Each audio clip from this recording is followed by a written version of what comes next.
Welcome to Stuff You Missed in History Class, a production of iHeartRadio's How Stuff Works.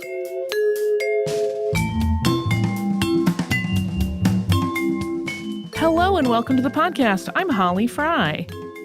And that silence is because Tracy is out at the moment. So I had a special guest on for this show. I was so incredibly delighted that Sarah Roberts from the Atlanta History Center was able to join me here in the studio for a little chat. And the plant lovers in the crowd are in for a big treat because Sarah is the vice president of Goizueta Gardens and Living Collections at the History Center. And she knows so much about historical horticulture, but also so much about running a community garden, essentially, and a living history center. But I actually wanted to have her on for a very specific reason, aside from hearing all that she has to share about both the History Center and horticulture. And it's because we often hear from listeners about how much they love history and they would like to perhaps do something in the history space as a career, but maybe they feel like academia isn't the career path for them. They don't necessarily want to teach, but they're wondering if there are other things, and there aren't always a lot of people encouraging them to find other paths or avenues that they can engage with history as their jobs that do not involve standing behind a podium or a lectern. And so I thought Sarah was a perfect example of that. So we are going to jump right into her interview.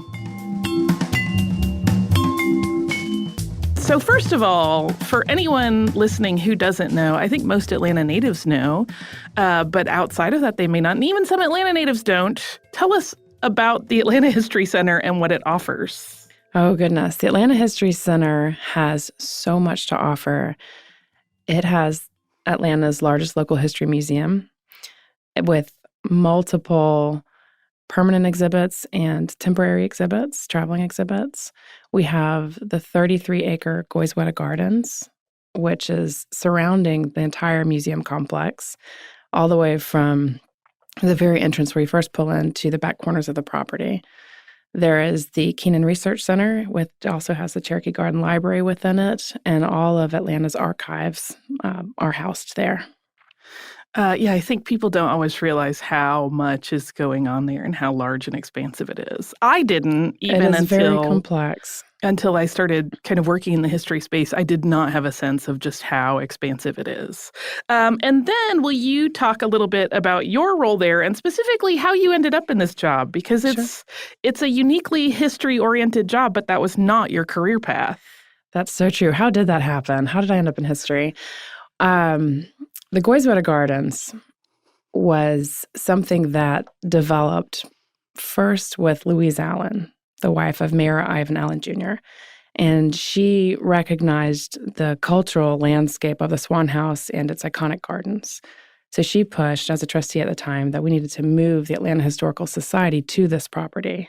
And that's the origin of the Atlanta History Center's more than 50 years in historic gardens preservation.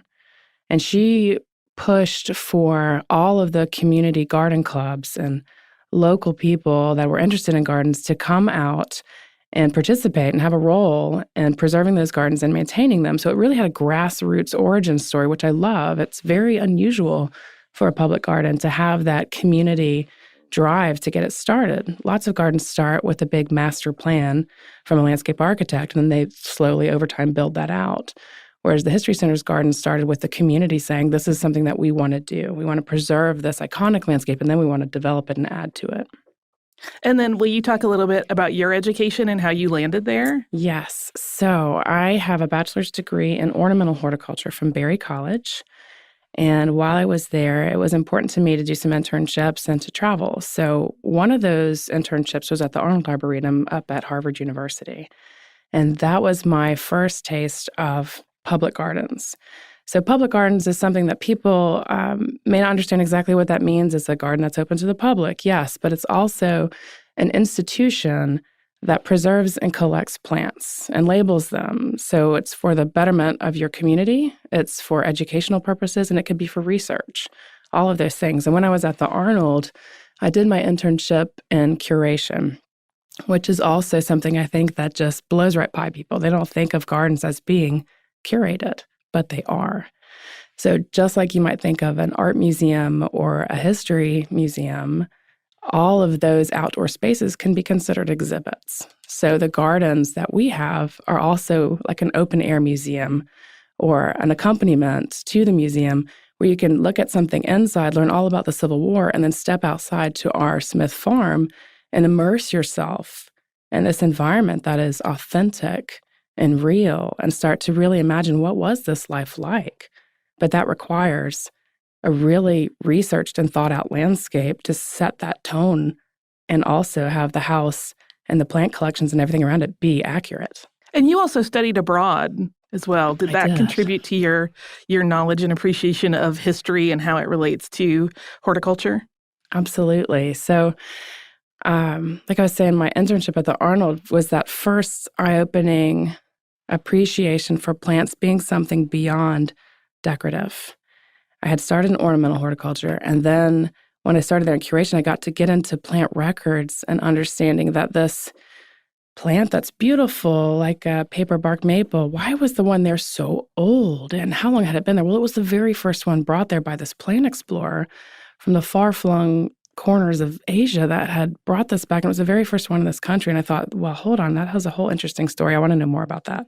So I started looking at plant exploration and thinking that, boy, I want to do that. That looks amazing. And explore places and bring plants back and trial them. Can they work here? But also looking through their records, you find these photographs, and they're photographs of people and in those landscapes of how they use those plants and how they were significant. And those landscapes may no longer exist anymore. And those records were so critical. So I got on this path where I wanted to study plant exploration, and I wanted to study the deeper, more nuanced and complex reasons between why we have plants in certain places in this country.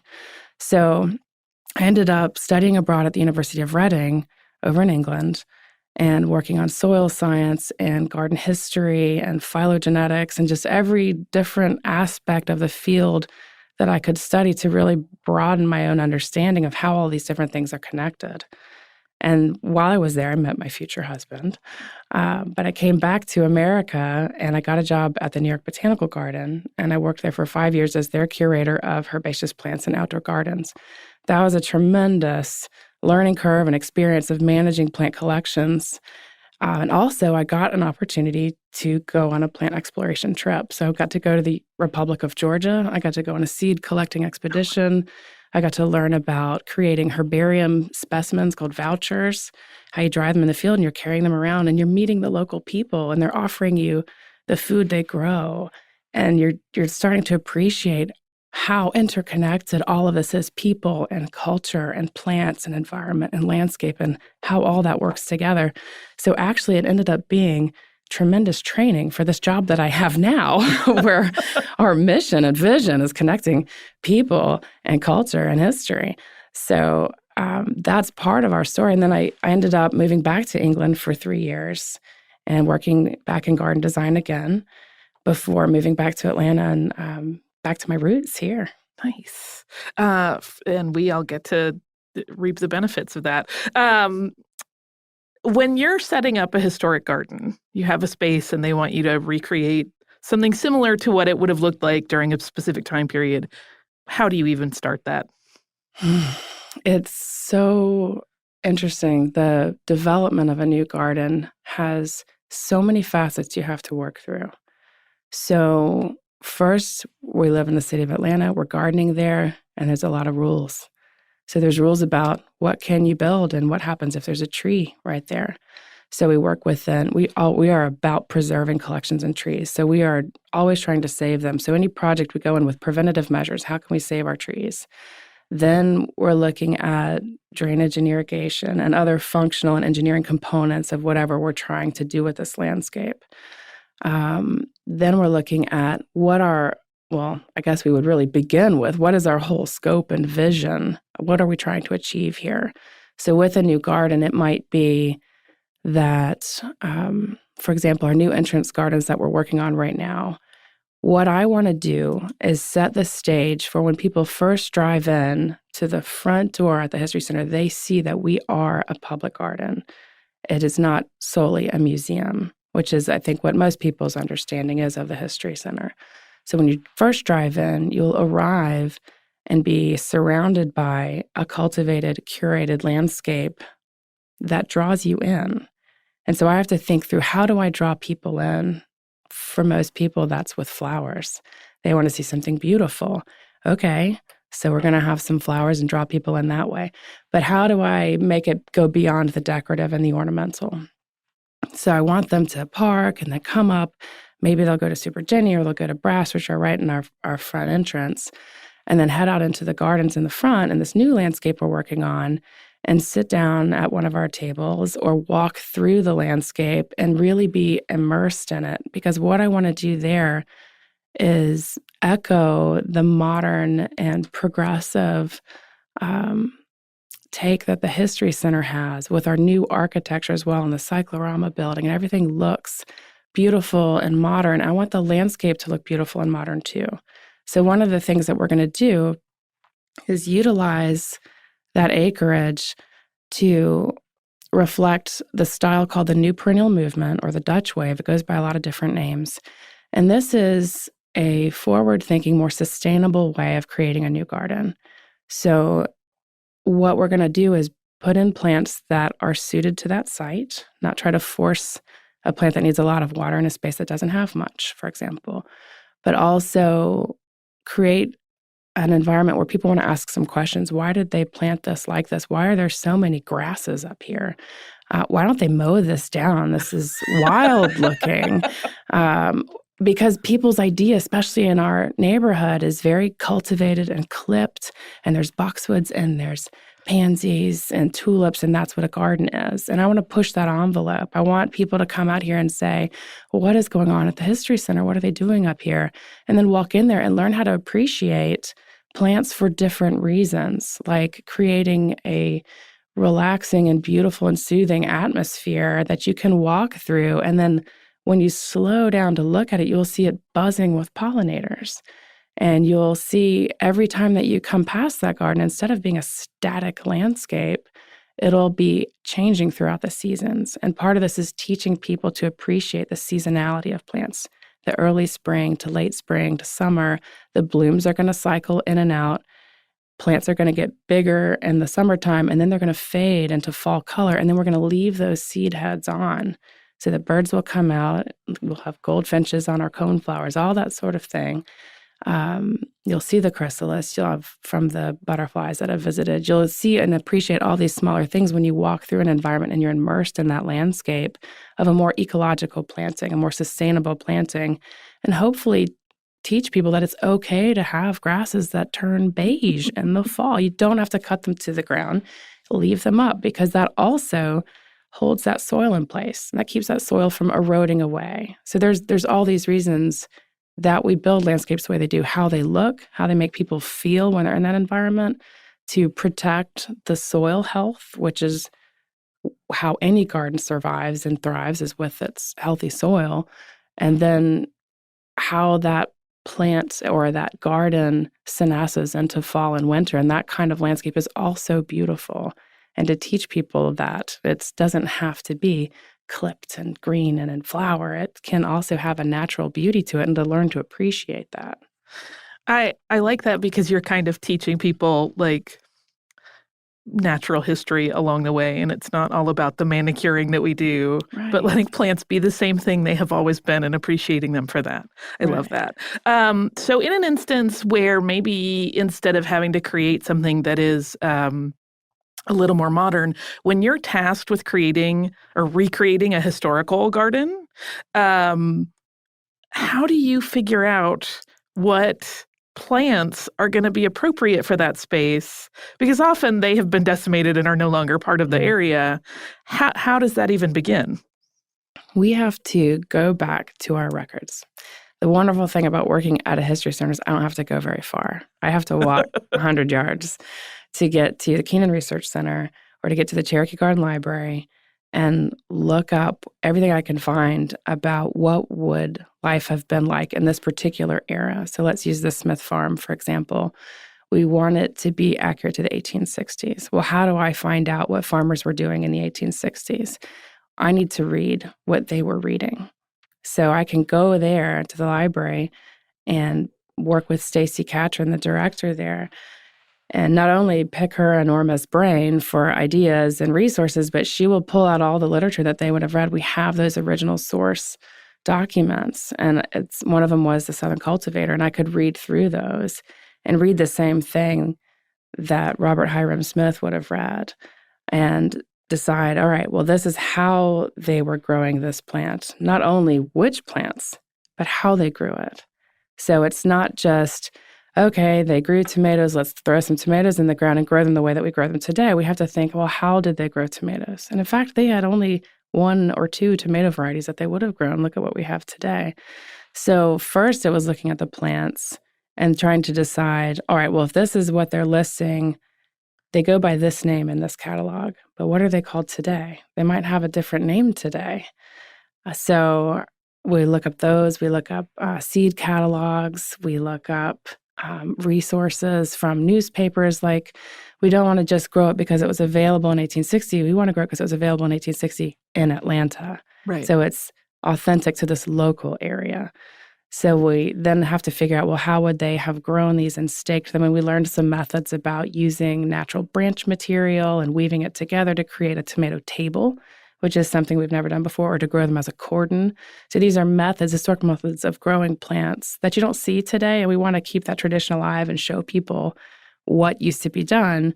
So you can see that if you go to the Smith farm today, how we're growing them in the way that they would have been done in the 1860s. In Atlanta, we have tough soil conditions, so we grow everything in raised beds. Yeah. But if you go to the Smith farm, you can see that precursor where you raise up the bed to get better drainage. But you can also do that so that the soil can warm up earlier in the season and you can start your crop faster. So in the Smith farm, you'll see that the rows are hilled up or created in like little small plateaus. That's the precursor to the raised bed that you see today. That's the origin. Is you can go back and see that. And I think it's interesting to trace that history.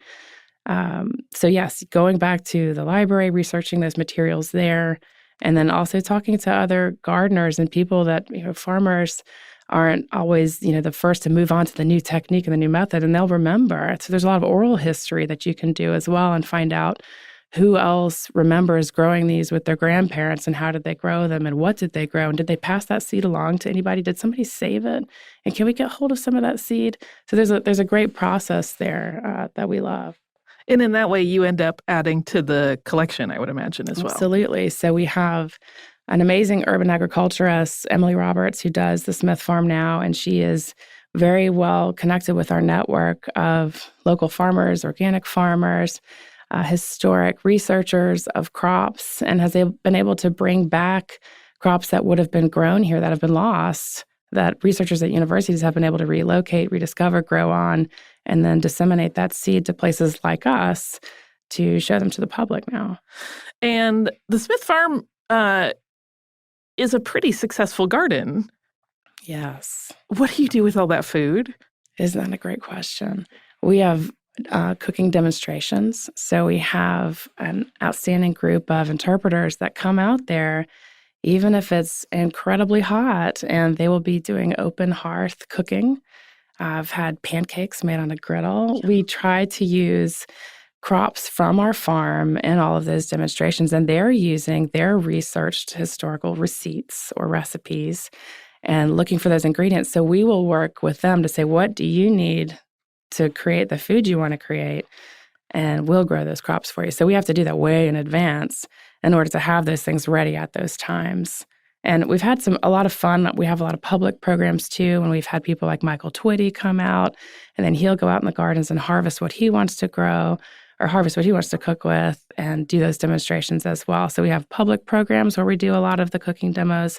And then we have school group tours with hundreds of kids on a daily basis that get to witness us harvesting and then preparing the food that we've grown there.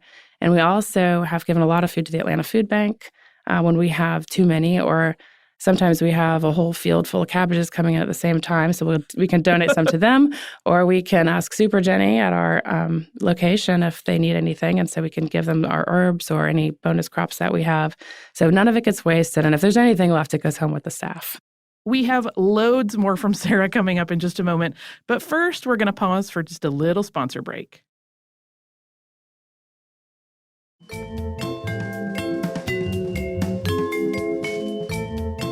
All right, coming up next, Sarah and I talk about one of the Atlanta History Center's very important recreation gardens. You also have a really, really very cool enslaved people's garden there. Will you tell us about that and how it differs from some of the other recreation gardens that you have on site? Sure. So yes, that is a very important garden. And we worked on restoring that about maybe 7 or 6 years ago, where what we want to do is demonstrate that these people that were brought here in bondage and enslaved on these farms, they occasionally, by some of their owners, were given a plot of land. And either they, as a group of people at the farm, would have their own spot, or they would work with a whole bunch of other people in a larger group. And what we're interpreting at the Smith farm is that the people that perhaps lived in this one cabin here were given this small plot of land. And what we want to make sure that people understand is this was not an act of generosity by their owners of, oh, you can have your own plot of land and aren't I nice? Right. It was very sly. It was a way of saying, here's your plot of land and you can grow your crops on your own time when I don't need you, which meant at night or, a few minutes here and there. And the crops that they would grow, they understood that if you have a harvest about to come in, you are less likely to leave because that has value. Right.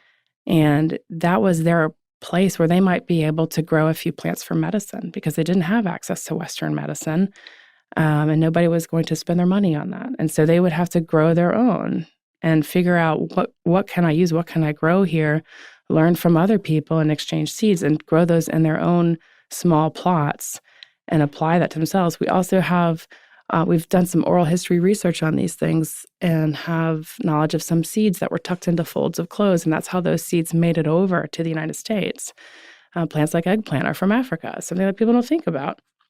So we like to tell those stories by also immersing you in that landscape and showing you not only that there is a difference in the plant material that may have been grown, but also in how it was grown. So instead of having neat and tidy, orderly rows of crops like the kitchen garden that the Smith family had, it is a jumble of all different plants mixed together and fit into sort of a curved shape of a garden with slightly raised beds. And what it is if they had an opportunity to utilize that plant, they'd harvest that one and plant something else in that spot. And so everything grew together in like a luxuriant chaos in that garden.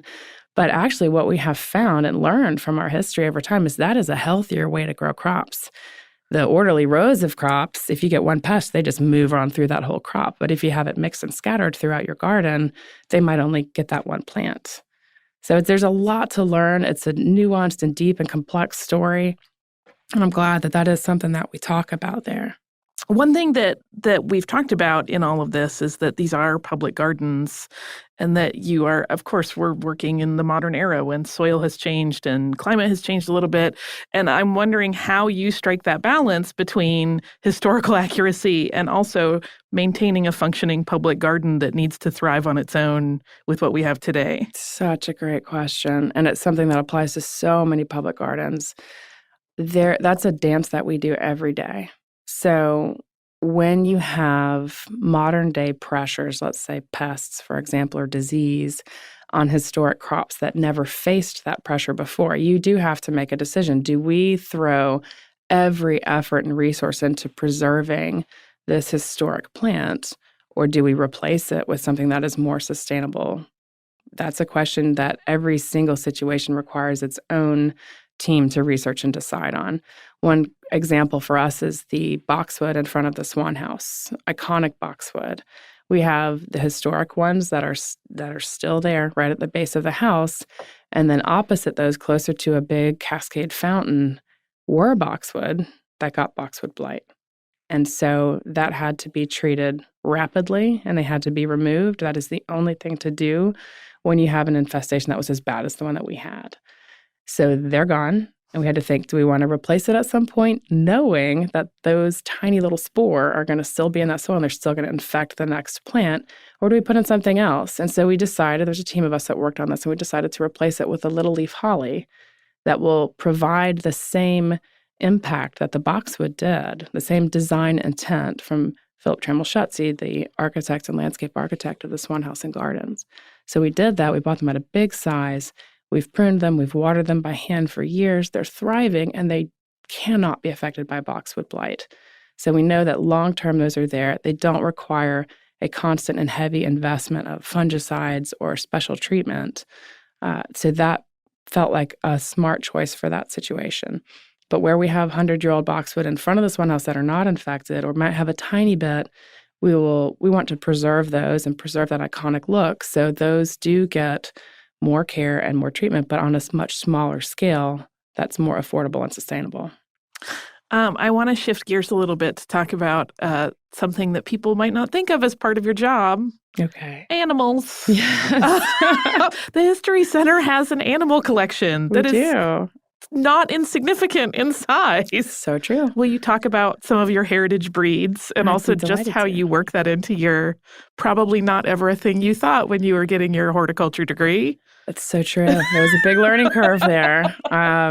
Unfortunately, when I was at Berry College, the horticulture program was housed in the same building as animal sciences. So I do have the smallest amount of training in it, but didn't ever think I would use it, though. But yes, we do have heritage breed animals at the Smith Farm. And it is also something people are so surprised to find when they think they're coming to a history museum and they step out the door and they find this gigantic garden and a farm with animals. So our animals that we have were just brought in when we were able to hire someone to do their day-to-day care. So we didn't have animals for a while, and then we hired our manager of animal collections, Brett Banner, and he does all of our daily work, and then we have other people filling in on his off days. But we have Gulf Coast sheep, which are a heritage breed that can survive our heat and humidity, and we have Angora goats, which also thrive here in Atlanta. They're not as commonly seen. They weren't as common as sheep. And then we have several different breeds of poultry. So we have Rhode Island red chickens and Plymouth Rocks, and a couple of turkeys that are called standard bronze, which is like one step beyond a wild turkey. So all of those, we have a historic chicken coop that we researched 19th century poultry architecture. That was really something I didn't think I'd ever study. Once I designed a coop, figured out what materials would be appropriate, square cut nails, dimensional lumber, 2-inch by 4-inch, not today's 2x4. So all those little bitty details go into all the work that we do. So yes, all of those breeds are there, and it is not a petting zoo. I'll make that real clear. It is a place where we preserve these historic breeds and can educate the public about them.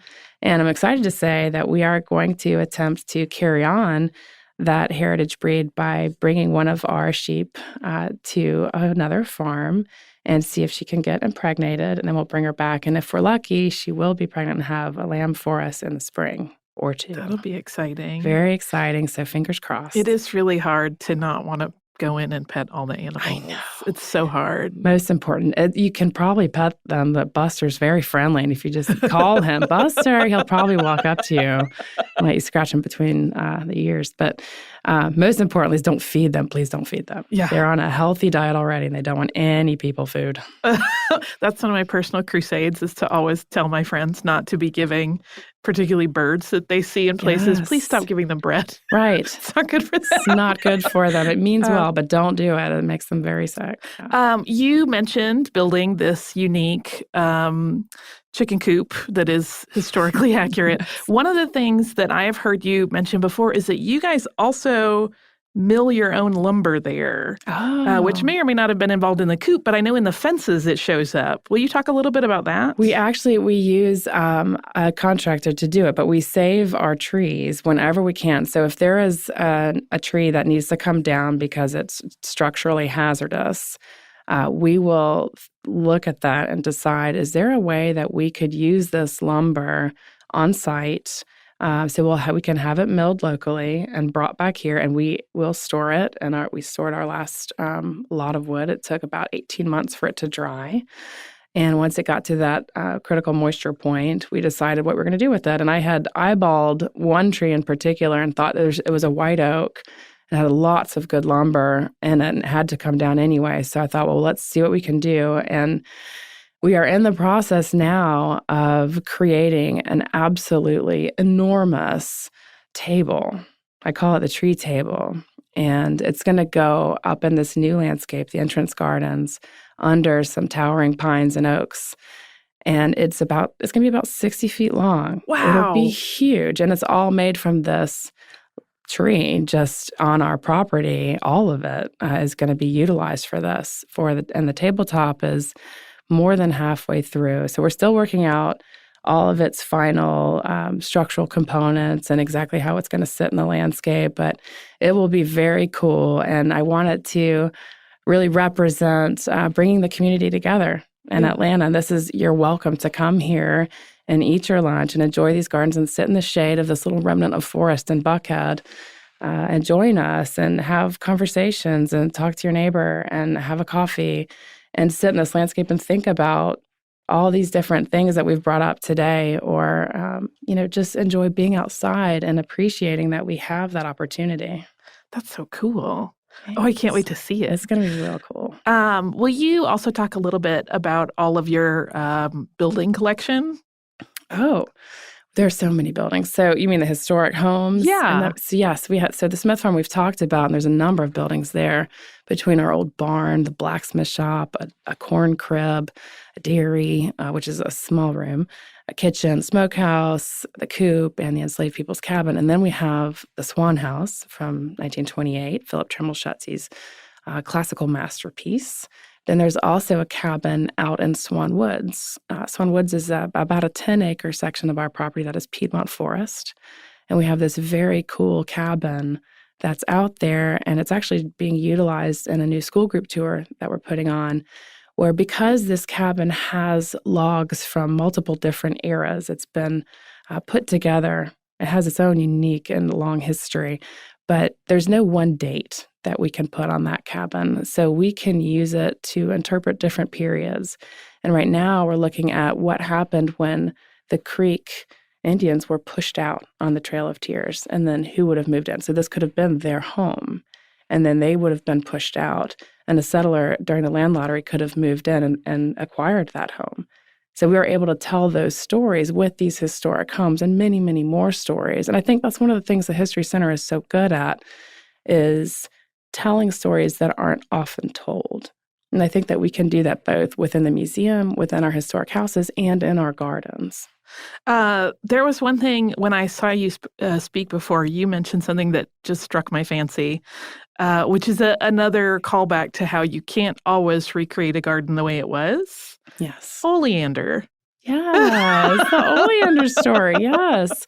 So that's a great point. It's just one of many little things that we've worked out over the years.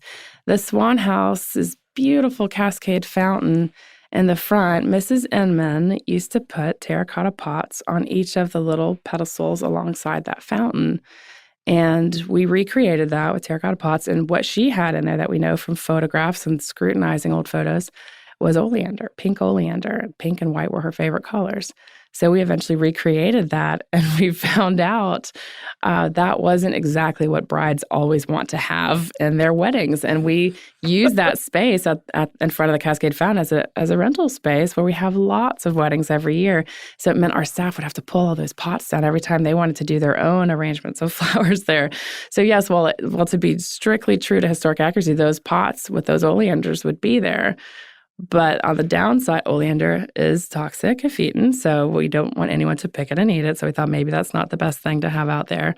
But also the idea of having to move those plants all the time in order to accommodate the weddings. So another example is we have a big gravel path, very carefully designed in front of the Swan House. That's not original. That was me. Sorry. But in order to accommodate opening to the public, you have to make some changes. Yeah. You have to make it where people can get in and out and not have to walk through what might be wet and muddy ground after a heavy rain. So how do you do that? Well, you look at the original design intent. You try to be true to that, and you try not to put in something that couldn't be removed. So I put in a gravel path. So if one day we decided, let's go back to strictly exactly what it was, that wouldn't be hard to remove. Right. If we put in a solid concrete or stone path, that would be a lot more work, a lot more expense.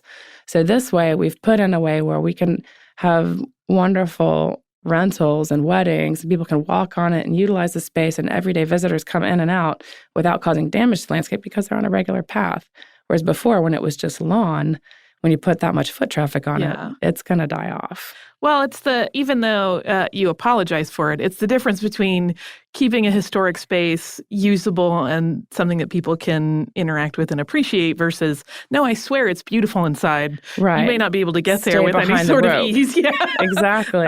We want people to come and enjoy these beautiful historic homes. We want everybody to be able to get there and walk around and take pictures and enjoy it and not put it behind a rope, but to let you walk through. And in many cases, we have the opportunity to play hands-on. So if you go up to that little children's room, Sam and Mimi's playroom, the Inman children, you can go play and sit on the rocking horse and sit on their beds and play with the toys. And that's just something you don't get to do at a lot of museums. And we're working on a new children's trail in the gardens as well, where any spot that you go to, you'll see that there's a very obvious hands-on play area.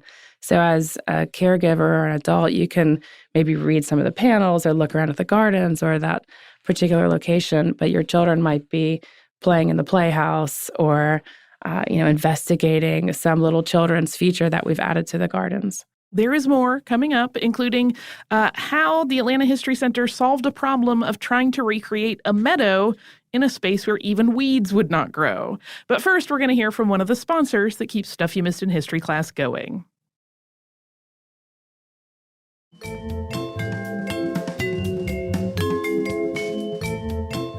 All right, now we are about to get some great science in this discussion, including how the History Center is helping with breeding programs for chestnuts. There was another element of the landscape there that I love, which is that you have like a reclamation meadow going on. Yes. Will you talk about that a little bit? I love that you remember all these stories. Yes. I was taking notes.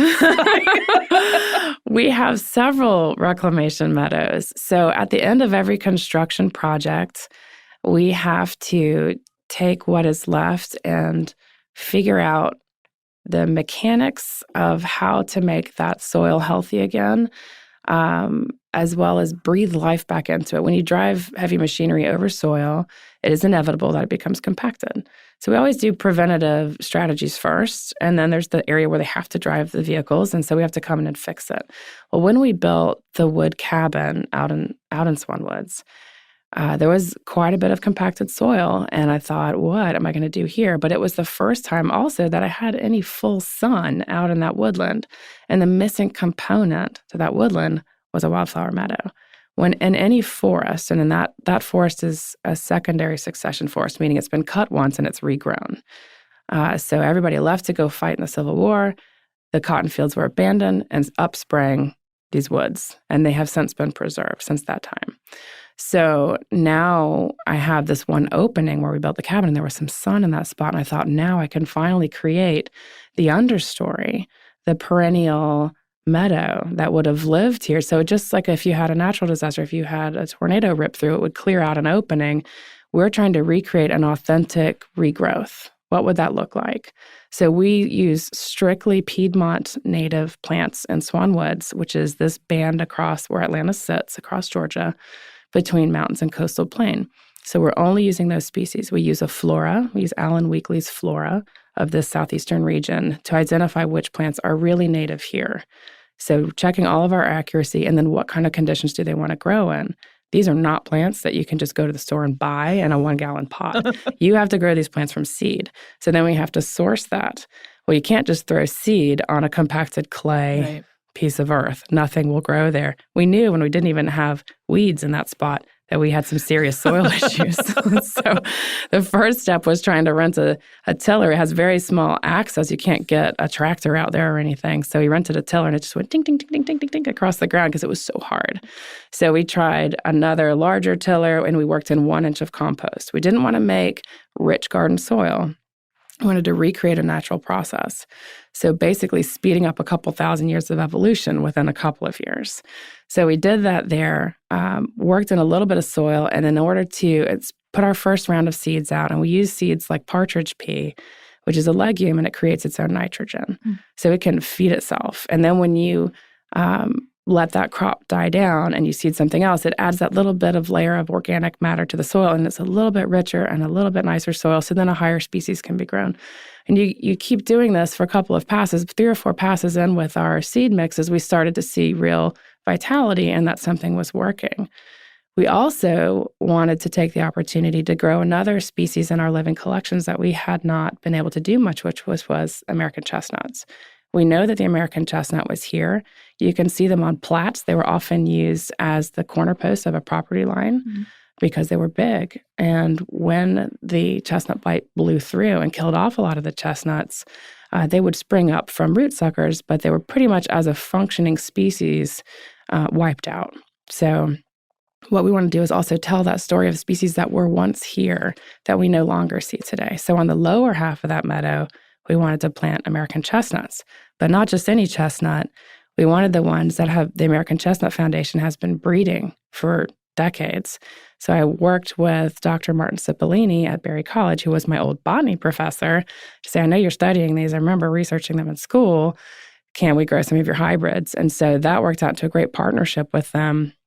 And we have 40 American chestnuts in our orchard now. But in order to plant those, we had to use a big gas-powered auger to break through that ground because it was hard. So that requires drilling through. And we finally found topsoil about 28 inches down through that clay hard pan. So we broke it up with an auger because that was the only way to dig. You couldn't get a shovel in. Broke that all up in a big area, amended it a little bit, and planted our new hybrid chestnuts, which are 15/16 American chestnut and 1/16 Chinese chestnut. And that gives them that little bit of blight resistance and then allows you to still have what looks like an American chestnut tall and straight and grows the kind of chestnuts that you want to roast with just a little bit of that disease resistance. So we have the lower meadow, that's the chestnut orchard, and also surrounded by wildflowers. It's also where we started our apiary. And so we have our own honeybees down there. And then on the upper meadow, that's just purely grasses and wildflowers so that we can show people what would have regenerated in a Piedmont forest had there been a forest clearing. And those hybrid chestnuts, is there like reciprocal benefit?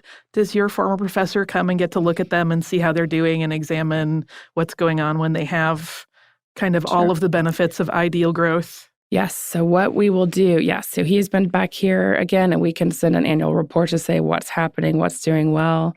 But also, ideally, this is an educational orchard. This is an opportunity to show people we have a few purely American, a few purely Chinese, and then here's what the hybrids look like. So we have it as an educational orchard, but also to contribute towards this science that we will grow these trees on. We will let them become teenagers or so when they're about 20 feet tall. That's when you would come through and inoculate the chestnuts. And you would put Cryophenectria parasitica straight into the trunk of that tree, inject it like a shot, and see if it heals. So that is the chestnut blight.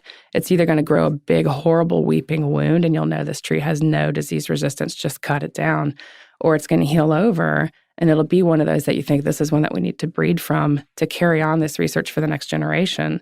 So ideally, that's what would happen. We'll grow these trees on for another decade, and then do the injections, and then cull all the trees that aren't any good, and then utilize those last couple towards the breeding program and plant the next generation of chestnuts. I love it. Very cool. You're kind of keeping the history of that plant alive in the modern era in like the most fabulous ways. So if somebody at home wants to add a little bit of history to their own garden, where do you recommend they start? Interesting. Well, all history goes back to agricultural history. So I think if you want to be a part of this larger story, you should grow something that you're going to eat. Nice. Everything that we do in this world requires plants at the very root of it. We need oxygen to breathe, so we need plants to produce that oxygen. We need food to eat, so we have to grow it. So it all comes back to that very basic necessity.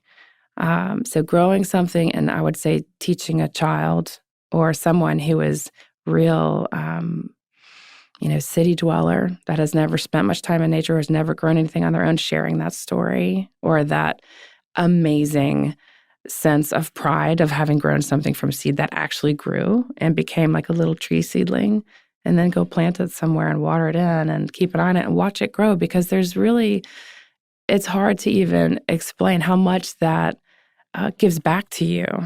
And as like I have two children that we collect seeds and we'll plant them around and watch them grow, and they're astonished that it worked. So it does work. So I love that. And then I think also there's a lot of plants with an interesting ornamental history too, like Lilium regale is this beautiful trumpet lily, fragrant, white, blooms in the summer when things are maybe a little bit flatter in your garden. But know that lily came from a plant explorer that went all the way over to Asia and was looking and found a valley full of these lilies growing, and an avalanche hit him and crushed his leg. And for the rest of his life, Ernest Henry Wilson, or Chinese Wilson, walked with what he called his lily limp. And I have 60 of these bulbs flowering in Olgita's garden, which is the new garden that we built last year and opened in the fall in honor of Olgita Goizueta. And there's 60 of these Lilium regale bulbs, and they're very fragrant and beautiful, and they're white, so they show up really well at night as well. And I think of that history. Instead of just going, oh, here's this plant I bought from a bulb company and stuck it in the ground. I love to know some of that background and some of those stories behind the plants and how did they end up here. I love it. Even azaleas, our most everyday humdrum. Everyone's seen azaleas. They're all over Atlanta. Yeah. But why are they here? They're not from here. They're from Asia. Someone decided, let's try these as a florist crop. They grew them in pots. And now we see them at the grocery store, but someone decided to plant it outside. And someone else in Atlanta, Frank A. Smith, decided this will do really well here and we should be promoting these. And he's a nurseryman, and started promoting to all of his customers to plant these azaleas and dogwoods. And what do you see now? All over Atlanta, it's azaleas and dogwoods. You see that legacy from this nurseryman who was promoting this plant that these explorers brought back. So there's this long chain of events to make Atlanta have this spring landscape that it does. And that's one of our other gardens, is the Frank A. Smith rhododendron garden. That's fantastic. Mm-hmm. Didn't magnolias also start out as coastal plants? And now people think of them as so sort of Atlanta, like the classic, but they weren't here originally. The southern magnolia with the leathery leaves and the huge fragrant flowers, those are coastal plain species. And again, these are the complex stories that we can tell. As we get warmer up here, those plants are finding their homes moving. They can move further north. So now they'll reseed and regenerate up here in the Piedmont when they used to live down by the coast. And that is that story of global warming, or climate change. And as that climate changes, we're seeing these species move north. And so what we consider a native plant is that it shifts. Is that at a certain line in the sand, a certain era, or a certain time? Or do we have to evolve as gardens with the plants as they move themselves around the country and around the world? So yes, our southern magnolia is moving its way north, and it is seeding around everywhere. Yeah. Will you tell us a little bit about Olgita's garden and perhaps even her camellia? Oh, yes. So Olgita Goizueta was a trustee at the Atlanta History Center and an amazing leader and philanthropic person. And when she passed away in 2015, her family said, we would love to honor her legacy with a new garden space at the History Center at the Goizueta Gardens, which makes a lot of sense. And so we learned a little bit about what she loved about gardens, and that she loved English gardens and French gardens and formal gardens. And that was very exciting. That is something we didn't have. We have all these different styles of gardens at the History Center, but not an English garden. And given my background, having lived there for many years, I couldn't wait to create an English garden at the History Center. So the gardens itself, they also greatly expand our living collections by letting us grow all these ornamental perennials in full sun. And it's right behind the museum. When you go out the back doors, you are ensconced within Olgita's garden, right, left, and center. To the right-hand side is the more formal side of it, where there is a walled garden space with a double border, very English look, and billowing perennials coming over a gravel path leading to a focal point of a fountain with Neil Reed columns flanking four sides of the fountain, and that water feature is full of water lilies and papyrus. So this whole space was created with the idea of creating a garden that was beautiful all year, always had something in bloom, and had a special emphasis on fragrance. So we have all kinds of plants like the lilies that I mentioned earlier that are fragrant, or they might be hyacinths or roses or other traditional English garden plants that are tucked within those double borders. Also, very special was the History Center's first plant introduction. So when we went to plant around that fountain in those very tall columns, we needed some really big plants to immediately seat that garden in and have it look full and lush and formal and to scale. So we did a lot of research, and we ended up going to Alabama, where Bobby Green's nursery is, and we found, through a lot of discussion, the largest camellias for sale in the United States, which was a huge find. Our director of horticulture, Tiffany Jones, managed that with all of her connections in the nursery world. And we went down there in November when they were in full bloom, and it just blew my mind to walk in this field where these camellias are growing in 100-gallon pots. Wow. So, I mean, just imagine hugging the biggest tree possible. They're about that big around, the size of those pots. Very heavy, but we managed to select a variety of his hybrid seedlings, and he was willing to share those with us. And so we purchased those, and one of them was unlike any camellia I've ever seen before. It was absolutely covered in flowers, and they're white, and they have streaks of this raspberry pink through the petals and a central boss of golden stamens. But just its floriferous nature and its beautiful small leaves and its form was very elegant. So we asked him, would it be possible for us to perhaps name this plant and honor this family who's done so much for Atlanta, and especially Olguita Goizueta. And he said he loved that idea. He loves that people are making public gardens happen, and he wanted to honor that too. So he gave us the naming rights, and we named it Camellia Olguita. And that is a one-of-a-kind camellia, and it is growing right alongside the little limestone terrace of that garden where everybody can see it right up close and see those gorgeous flowers. Oh, that's such a beautiful story. Yes. Oh, Sarah, you're such a delight. Thank you so much for having me on the show. I can talk about plants all the time. I love it.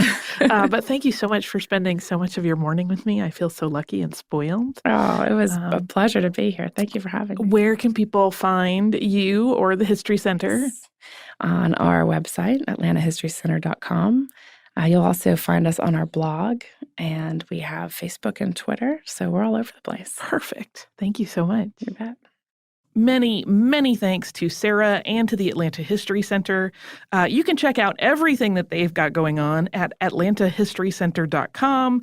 They do a lot of great programs. We are in the autumn season, and they are doing some fun Halloween activities. And if you're in Atlanta, I highly recommend visiting. It is an absolutely beautiful space.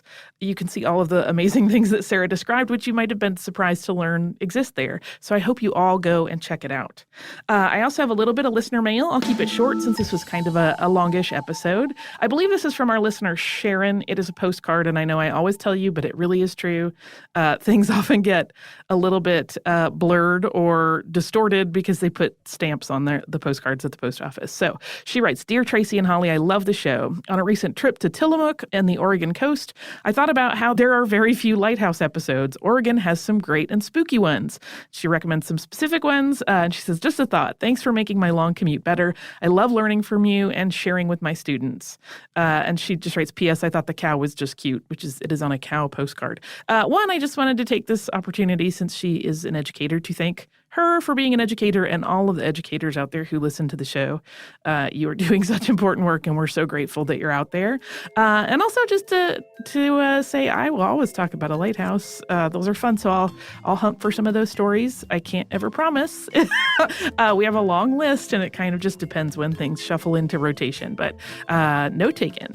If you would like to write to us, you can do so at historypodcast@howstuffworks.com. You can also find us everywhere on social media as Missed in History, and at our website, missedinhistory.com. If you would like to subscribe to the podcast and you haven't yet, now is a perfect time, and you can do that on the iHeartRadio app, at Apple Podcasts, or wherever it is that you listen.